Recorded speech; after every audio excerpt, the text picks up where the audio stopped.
नमस्कार। आज हम एक बहुत ही मशहूर नाटक के एक हिस्से पर गहराई से बात करेंगे। जॉर्ज बर्नार्ड शॉ का जोन ऑफ आर्क। ये एसएससी महाराष्ट्र बोर्ड के अंग्रेजी सिलेबस का चैप्टर 1.5 भी है। जी हाँ, और ये नाटक आधारित है एक सच्ची ऐतिहासिक शख्सियत पर, जोन ऑफ आर्क। पर कहानी में जाने से पहले जरा उस वक्त को समझ लें जब ये सब हो रहा था। बिल्कुल। ये 100 वर्षीय युद्ध का दौर था, मतलब 14वीं-15वीं सदी, इंग्लैंड और फ्रांस के बीच। और नाटक का ये जो हिस्सा है, ये करीब 1429 के आसपास का है। सही कहा। और उस समय फ्रांस की हालत मतलब बहुत ही नाजुक थी। इंग्लैंड का पलड़ा भारी था। उत्तरी फ्रांस, दक्षिण पश्चिम के कई इलाके, वो सब अंग्रेजों के कब्जे में थे। और जो बचे थे उन पर अंग्रेजों के साथ ही बर्गंडियन उनका नियंत्रण था। ऑरलियंस जैसा अहम शहर भी अंग्रेजों ने घेर रखा था।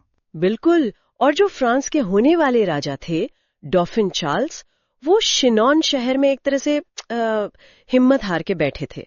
और इन्हीं मुश्किल हालात में एंट्री होती है जोन की। तो आज की हमारी ये जो चर्चा है, ये इसी शुरुआती हिस्से पर रहेगी। हम देखेंगे कि जॉन कौन है, उसका इरादा क्या है, और वो कैप्टन रॉबर्ट डी बॉड्रिकॉट को कैसे मनाती है अपने मिशन के लिए। हाँ, और साथ साथ हम एसएससी बोर्ड परीक्षा के लिए जो जरूरी बातें हैं, मतलब शब्द हैं, विचार हैं, उन पर भी ध्यान देंगे। ठीक है, तो फिर शुरू करते हैं। नाटक हमें ले जाता है वोक्यूलस शहर, जहां जोन आई है कैप्टन रॉबर्ट डी बॉड्रिकॉट से मिलने। तो पहली बार जब हम जोन को देखते हैं, वो कैसी लगती है? वो कोई 17-18 साल की एक देहाती लड़की है, पर शारीरिक तौर पर काफी मजबूत है, वेल बिल्ट जिसे कहते हैं। और उसमें गजब का आत्मविश्वास है, मतलब कॉन्फिडेंस। वो कैप्टन रॉबर्ट के स्टीवर्ड से बात कर रही है। अच्छा, स्टूअर्ड मतलब उनका कोई मैनेजर या सहायक जैसा। पर रॉबर्ट का रवैया तो शुरू में बड़ा अजीब है जोन के लिए, है ना? वो स्टूअर्ड से कहता है, मैंने कहा था ना उस लड़की को बाहर फेंक दो। हाँ बिल्कुल, मतलब वो उसे कोई अहमियत ही नहीं दे रहा। शायद उस वक्त के हिसाब से ये आम बात हो, एक देहाती लड़की की बात कौन सुनेगा। पर स्टूअर्ड का जवाब बड़ा इंटरेस्टिंग है। वो कहता है कि लड़की डरती नहीं, बल्कि हम लोगों में हिम्मत भर देती है। शी पुट्स करेज इन अस। ये जोन के असर का पहला इशारा है। हाँ, वो ये भी कहता है कि शायद आप उसे डरा सकें सर, मतलब स्टीवर्ट खुद उससे नहीं निपट पा रहा है। खैर, रॉबर्ट फिर जोन से मिलता है, और जोन वो कोई लागला पेट नहीं, सीधे अपनी बात रखती है। मुझे एक घोड़ा, कवच और कुछ सैनिक दो, मुझे डॉफिन के पास जाना है। बिल्कुल सीधी मांग। Good morning Captain Squire, you are to give me a horse and armour and some soldiers and send me to the Dauphin. हाँ, रॉबर्ट तो चौंकी गया होगा। हाँ, वो गुस्से में स्टीवर्ट को डांटता है, ये लड़की पागल है क्या? तुमने बताया क्यों नहीं, बेवकूफ कहीं के। This girl is mad, why didn't you tell me so, you blockhead. और जोन को भी डांटता है, ब्लॉकहेड कहता है, वापस घर भेजने की धमकी देता है। लेकिन जोन पर कोई असर नहीं। वो बड़ी शांति से और उतनी ही मजबूती से कहती है, नहीं, मैं यहीं रहूंगी, और डॉफिन ही मुझे वो सब देंगे जो ऑरलियंस को आजाद कराने के लिए चाहिए। गजब का आत्मविश्वास है, और ये आता है उसके गहरे विश्वास से। वो मानती है कि ये सब ईश्वर करवा रहे हैं, ये उसका डिवाइन मिशन है। वो ये भी साफ करती है कि उसे कोई बहुत फैंसी कवच नहीं चाहिए, बस एक सैनिक का कवच जो से फिट आ जाए। हाँ, ये उसकी सादगी दिखाता है, और उसका फोकस कि उसे असल में क्या चाहिए। और वो अकेली नहीं है। वो बताती है कि पॉली और जैक उसके साथ जाने को तैयार हैं। पॉली यानी मोन्स्योर डी पोलेंजी जी। और बाद में रॉबर्ट को ये भी पता चलता है कि मोन्सियर डी मिथ भी तैयार हैं। और पोलेंजी तो रॉबर्ट का ही साथी है, एक स्क्वायर, मतलब सम्मानित ओहदे का आदमी। यहीं पर कहानी थोड़ा मुड़ती है ना, जब रॉबर्ट पोलेंजी से अकेले में बात करता है। हाँ बिल्कुल। रॉबर्ट पूछता है कि भाई तुम इस पागल लड़की का साथ क्यों दे रहे हो? और पोलेंजी का जो जवाब है वो रॉबर्ट को भी सोचने पर मजबूर करता है। क्या कहता है पोलेंजी? पोलेंजी कहता है, इसमें कुछ खास बात है।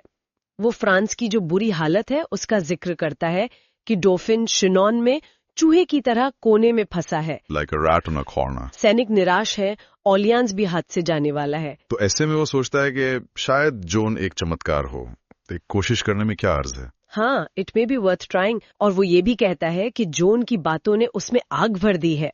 Those words of hers put fire into me. मतलब जोन का असर सिर्फ आम लोगों या स्टीवर्ट पर नहीं, पोलेंजी जैसे अनुभवी आदमी पर भी हो रहा है। लेकिन रॉबर्ट वो तो अभी भी श्योर नहीं है। वो प्रैक्टिकल आदमी है, एक फौजी अफसर। बिल्कुल, वो व्यवहारिक चिंताएं उठाता है। वो पोलेंजी से पूछता है, तुम्हें क्या लगता है घेराबंदी उठाना कोई खेत से गाय भगाने जितना आसान काम है? मतलब जंग लड़ना कोई मजाक नहीं है।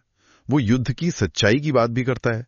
अंग्रेज सैनिक कैसे लूटपाट करते हैं, गांव जलाते हैं, वो जॉन से सीधे पूछता भी है ये। हाँ, वो जॉन से पूछता है, क्या तुमने कभी अंग्रेज सैनिकों को लड़ते, लूटते, जलाते देखा है? वो जानना चाहता है कि इस लड़की को अंदाजा भी है कि वो क्या मांग रही है। और जॉन का जवाब, वो तो सीधा निशाने पे लगता है। हाँ, वो कहती है, आप समझते नहीं, हमारे सैनिक हमेशा इसलिए हारते हैं क्योंकि वो सिर्फ अपनी जान बचाने के लिए लड़ रहे हैं। You do not understand, Squire. Our soldiers are always beaten because they are fighting only to save their skins. ये बहुत बहुत गहरी बात है। बिल्कुल। वो कह रही है कि उनमें लड़ने का कोई बड़ा मकसद ही नहीं है, और वो कहती है कि मैं उन्हें फ्रांस के लिए लड़ना सिखाऊंगी, अंग्रेजों को यहां से भगाना सिखाऊंगी। और उसका सबसे बड़ा हथियार उसका विश्वास, ईश्वर तुम्हारे साथ है। God is on his side. इसी विश्वास, पोलेंजी के भरोसे Yes, there is something about her. और जॉन के तर्कों से रॉबर्ट आखिरकार मान जाता है। हाँ, उसे लगता है कि शायद ये लड़की वाकई डॉफिन में कुछ हिम्मत भर दे। She can put some fight into him. वो रिस्क लेने का फैसला करता है। और वो जॉन को शिनॉन भेजने के लिए मान जाता है। उसे सैनिक की ड्रेस पहनने की इजाजत भी दे देता है, जो उस जमाने में औरत के लिए बहुत बड़ी बात थी। पर आखिर में वो एक बात कहता है। हाँ, वो कहता है, तुम्हें जो चाहिए ले जाओ, मैं इससे अपने हाथ धोता हूँ। Take what you please, I wash my hands of it. इसका मतलब क्या हुआ? मतलब वो मदद तो कर रहा है, पर जिम्मेदारी नहीं लेना चाहता। आगे जो भी नतीजा हो, अच्छा या बुरा, वो उसकी जिम्मेदारी नहीं होगी। ये उसकी सावधानी है, या शायद अब भी थोड़ा शक बाकी है उसके मन में। तो ये था इस सीन का पूरा निचोड़। अब अगर हम परीक्षा के लिहाज से देखें तो कुछ खास शब्द हैं, वोकैबुलरी जिसे कहते हैं, उन पर ध्यान देना जरूरी है। जैसे स्क्वायर शब्द आया। बिल्कुल, स्क्वायर, इसका मतलब होता है मध्यकाल में किसी नाइट का सहायक या फिर कोई सम्मानित जमींदार या व्यक्ति। रॉबर्ट कैप्टन होने के साथ साथ स्क्वायर भी है, तभी जॉन उसे कैप्टन स्क्वायर कहती है। फिर है आमर। आमर, ये तो आसान है।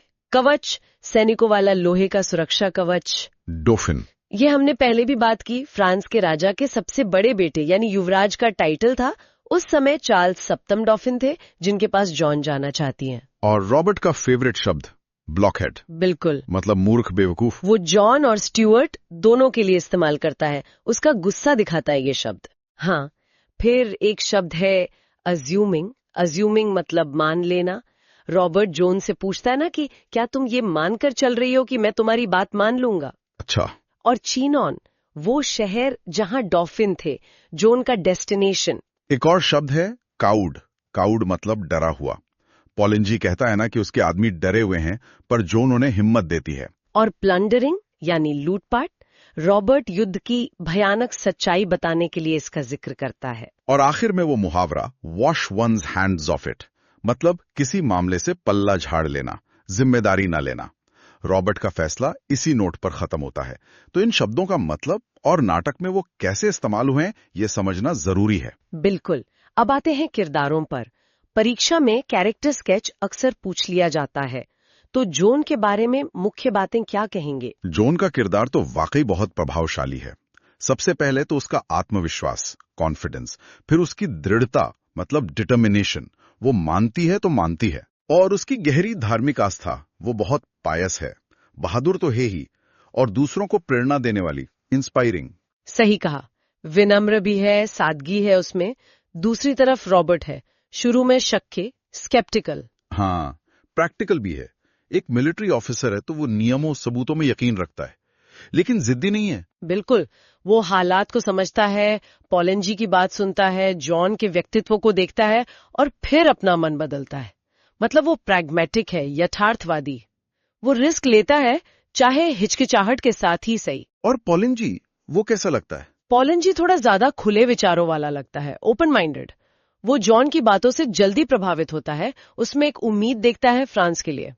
वो एक तरह से ब्रिज का काम करता है जॉन और रॉबर्ट के बीच। तो परीक्षा में इन किरदारों के आपसी रिश्ते, उनके डायलॉग्स, उनके इरादे, इन सब पर सवाल बन सकते हैं। जैसे जॉन की किन बातों ने रॉबर्ट को आखिर में मना लिया, या रॉबर्ट शुरू में क्यों झिझक रहा था। जी हाँ, और इस सीन में जो नाटकीयता है, जो ड्रामा है, उसे भी समझना चाहिए।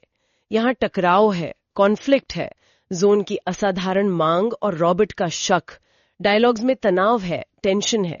और किरदारों का विकास भी दिखता है, खासकर रॉबर्ट का, शक से शुरू होकर मानने तक का सफर। सही। तो कुल मिलाकर हमने देखा कि ये जो शुरुआती सीन है, ये कैसे जोन ऑफ आर्क के असाधारण कैरेक्टर की बुनियाद रखता है।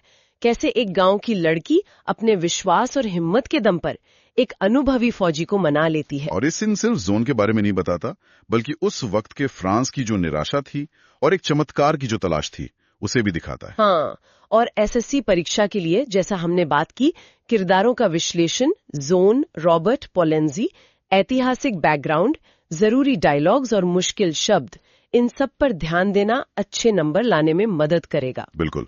तो आखिर ये सब हमें क्या बताता है? ये कहानी सिर्फ इतिहास का एक किस्सा नहीं है, ये सोचने पर मजबूर करती है। सही बात। जाने से पहले एक सवाल छोड़ जाते हैं सोचने के लिए। आखिर जोन में ऐसी कौन सी बात थी? एक किसान लड़की जिसे लड़ाई का कोई अनुभव नहीं था, फिर भी पढ़े लिखे अनुभवी फौजी और अफसर न सिर्फ उसकी बात सुनने बल्कि अपनी जान दांव पर लगाकर उसके पीछे चलने को तैयार हो गए। ये हमें लीडरशिप के बारे में, विश्वास की ताकत के बारे में और मुश्किल हालात में उम्मीद जगाने के बारे में क्या सिखाता है?